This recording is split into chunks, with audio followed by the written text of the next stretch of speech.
Doutor, tem uma pergunta para o infectologista Jean Gorinchai, que é do Hospital Emílio Ribas. Olha só, Sérgio Toledo, nosso telespectador. Suponha que uma pessoa contraia o vírus H1N1, que é a tal da gripe suína, e Covid-19 ao mesmo tempo. Essa pessoa fatalmente terá um quadro clínico grave, mesmo sendo jovem? É possível contrair as duas simultaneamente? A gente tem na literatura 6% de pessoas que fazem exatamente uma coisa que a gente chama de co-infecção, 2 vírus juntos. Então, tanto H1N1 como coronavírus. É lógico que a gravidade de um e de outro, somadas, acabam dando um impacto muito maior. Óbvio que se eu estou falando de um indivíduo mais jovem, e eu vou depender da resposta que ele vai ter frente a isso. Naturalmente, a resposta dele vai ser melhor, muito melhor do que aqueles indivíduos que são os idosos, que são aqueles pacientes que têm algum problema na sua imunidade ou um problema no coração ou no pulmão.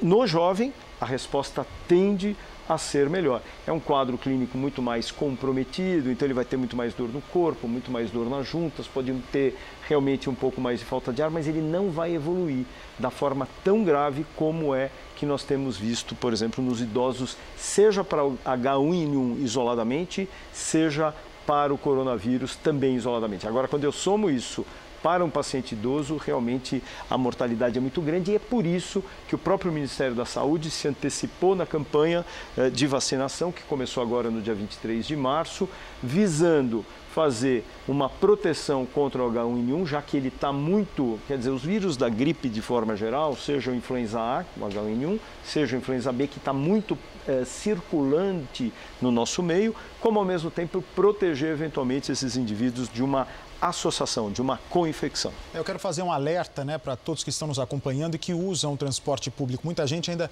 precisa ir para o trabalho, não é? Primeiro, duas coisas. Essa maior quantidade de testes serve para que a pessoa descubra, né, se tem ou não a doença, para se isolar. Então, automaticamente, está se sentindo diferente com aquele período pré-gripal, nariz com secreção, dor para respirar, já se isole automaticamente. Enquanto a gente não tem, não é, doutor, esses testes para todo mundo, já vai e se isola para você acompanhar o seu quadro. Em caso de gravidade, procurar o hospital. Outra coisa, eu vi imagem hoje aqui em São Paulo de ônibus lotados e as pessoas se aglomerando hoje debaixo do Minhocão aqui na capital. Tinha um grupo tocando samba, pagode, um do lado do outro. Evitem a aglomeração, não desafiem a doença, não desafiem a doença. Porque como o jovem, a doença se comporta melhor. Não precisa pagar para ver, né? É melhor que você se previna. Vamos ver mais uma pergunta, doutor? Vamos lá, mais uma pergunta para o doutor Jean. Os remédios para asma confortam a falta de ar provocada pelo coronavírus? E como diferenciar uma crise de asma para uma piora referente ao corona? Uma pergunta que tem sido frequente. Não, é muito interessante, até porque todas as pessoas que têm um quadro respiratório, a primeira coisa que fala, bom, e aí, faço parte do grupo de risco? Faz, não obrigatoriamente fazendo formas graves, aquelas formas que a gente vê muitas vezes no idoso, mas podem realmente ter um desconforto respiratório muito significativo e eventualmente precisar de um suporte ventilatório através do tubo. Porém, nós temos que lembrar o seguinte, que aquele indivíduo que realmente tem asma, está sentindo algum desconforto respiratório, vai usar a sua bombinha. Não estou melhorando. Geralmente acaba fazendo inalação. O próprio asmático não melhorou. sabe, né, ele se tá sabe ou não. Das medicações, não estou melhorando, vai para o hospital. Porque geralmente ele pode ter uma asma induzida pela infecção e pode ser, seja o próprio coronavírus ou outro vírus que está circulando no nosso meio. Por exemplo, o vírus da gripe, o vírus sincicial respiratório, enfim, qualquer outro vírus. Então, dessa maneira, tomou as suas medicações de uso regular, não melhorou, você está indicado sim a procurar um serviço médico. Olha, nós temos mais uma pergunta. Cadê a pergunta, por favor, do telespectador? Boa noite, não encontro informações sobre o tempo de vida do vírus no ambiente. Pode nos esclarecer?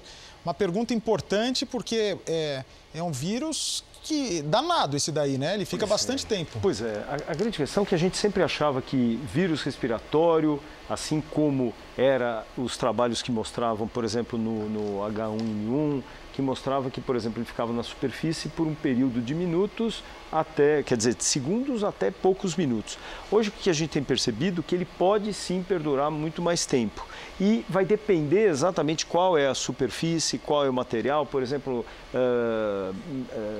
plástico, por exemplo, ele pode demorar cerca de horas, 2, 3 horas. Se ele tiver um instrumental metálico, por exemplo, o tempo de vida vai ser muito menor porque ele oxida com mais rapidez. A sacola do supermercado, a sacola 3 horas. Que é pelo menos 3 horas. Então essa acaba sendo a grande preocupação. A mesa onde a gente come. Então, se alguém tosse, espirra sobre a mesa, eu tenho a chance de permanecer lá pelo menos 1 hora, vai depender, sim, a quantidade daquele material que foi eliminado.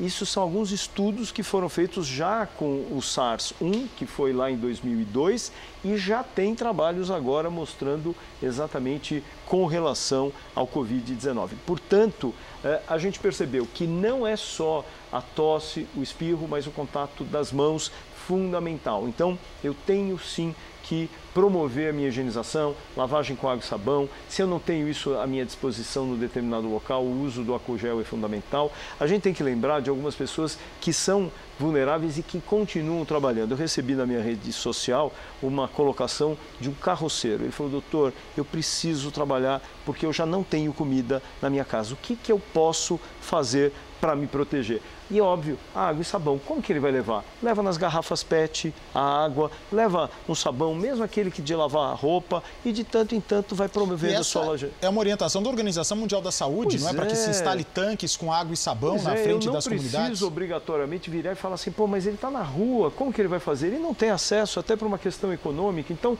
temos que dar possibilidades. O uso das máscaras foi uma questão muito interessante. A gente, como médico, a gente até questiona: olha, não tem nenhum estudo científico, mas é um método de barreira. Eu não vou tossir, não vou espirrar, isso daí ajuda sim a prevenir. Porque você vai numa farmácia, você vai no supermercado, quando você chega ali, de repente você vai ver, tem 10 ao teu entorno. Então, é bastante importante fazer essas prevenções. Pergunta para o toxicologista Anthony Wong. Vamos lá, na tela, por favor. Você participa com a hashtag Coronavírus Plantão, agora 00:05 no horário de Brasília. Doutor Anthony, como saber se um álcool em gel é falso? Tem algum teste caseiro que possa ser feito? Não existe. É muito difícil você distinguir entre o etanol, que é o álcool que você é seguro para usar, e o metanol. Então não dá como você... Ou então até outros tipos de substâncias que nem tem sequer álcool. Uma maneira que você pode detectar que é álcool é pelo cheiro dele, que é característico do etanol. Mas é por causa disso que sempre deve desconfiar ou de preços muito baratos ou então ou do próprio fornecedor, tá certo? Essas pessoas, eles têm uma alta qualidade ou competência, vamos dizer assim, talento para falsificar qualquer coisa, bebidas, etc. E o álcool é muito simples, porque é transparente. O gel é feito de agar ou alguma coisa, substância assim. Então, é muito difícil realmente dizer se é falsificado. É melhor comprar sempre em lugares, estabelecimentos confiáveis. É bom deixar claro, né? Os médicos todos já são unânimes. O álcool em gel é um quebra-galho, né? O padrão ouro da prevenção é água e sabão. Água e sabão é imbatível, portanto, tenha isso em mente. Bom, vamos a mais uma pergunta, pessoal de casa, vamos lá. Hashtag Coronavírus Plantão, quem foi infectado e já se curou pode ser infectado normalmente? Para o doutor, na sequência, o Anthony Wong fala conosco. Okay. Pode falar, doutor. Na verdade, o que é assim, toda vez que você entra em contato com um determinado vírus, o que eu desenvolvo são algumas arminhas que a gente chama de anticorpos, e são anticorpos específicos àquele vírus. O que a gente sabe, é um vírus muito novo, você está imune. A gente não sabe se ele vai demorar e manter essa quantidade de anticorpos para toda a vida. Mas, a princípio, você está protegido contra esse vírus. O que a gente sabe é que o coronavírus pode fazer algumas modificaçõezinhas, como o H1N1, que também chegou para ficar desde 2009, ele está aí e todos os anos a gente está tomando vacinas e tem uma variação de um ou outro vírus que são contempladas nas vacinas. E aí sim, você tem que tomar vacina para se proteger. Por enquanto, nós não temos ainda vacina para coronavírus, mas aquelas pessoas que tiveram sim o coronavírus, o Covid-19, vão estar imunes. Pois é, deixa eu falar com o toxicologista, o Dr. Anthony Wong. Doutor, hoje a gente viu que a Agência Nacional de Saúde dos Estados Unidos autorizou os testes de anticorpos. Explica para a gente, na prática, o que isso pode ser importante para o tratamento, para o combate a essa doença. Bom, a medição de anticorpos é importante para saber duas coisas.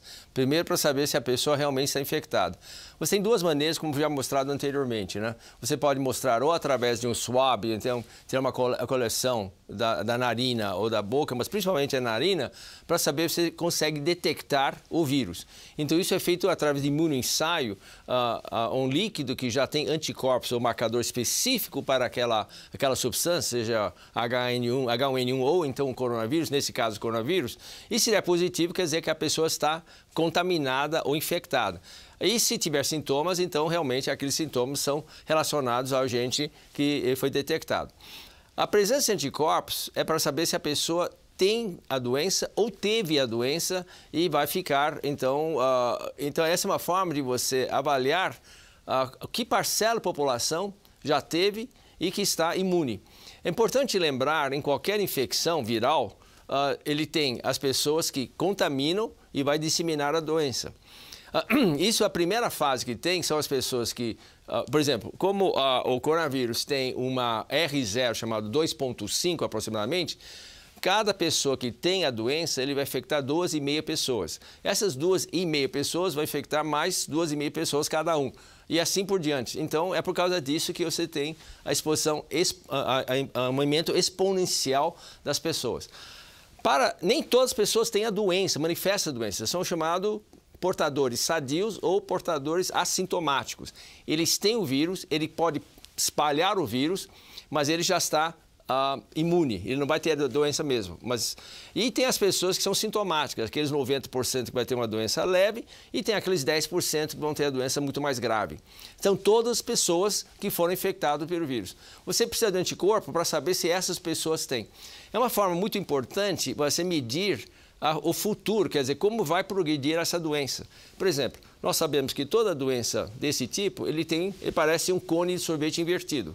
Quanto mais alto, mais número de pacientes. Quanto mais baixo, menos pacientes. E a base dela é muito importante para saber quanto vai. É início, o meio e o fim.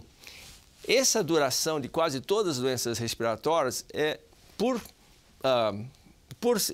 experiência, é de 12 semanas. Então, o meio dela vai ser 6 semanas.